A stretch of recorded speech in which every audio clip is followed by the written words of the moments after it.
এই আজাহার ভাই সহ আরো নেতৃবৃন্দের বিরুদ্ধে অসত্য, মিথ্যা, মানবীয়, কল্পনীয় মামলা দায়ের করেছিল। সেই মামলা যাদের বিরুদ্ধে দিয়েছিল তারা অনেকেই মুক্তি পেয়েছে এবং এই মানবীয় মামলায় অন্যায়ভাবে ফাঁসি দেওয়া হয়েছে, কিলিং করা হয়েছে, মিথ্যা দোষারোপ করে এই কাজ করা হয়েছে। আমরা এর প্রতিবাদ করেছি, কিন্তু মানা হয় নাই।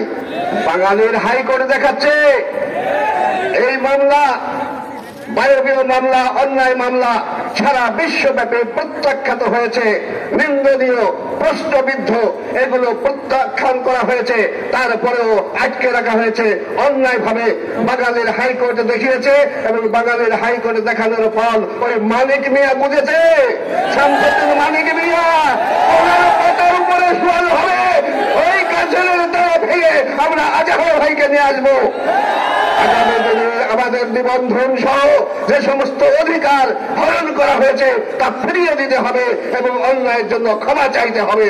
আসসালামু আলাইকুম ওয়া রাহমাতুল্লাহ।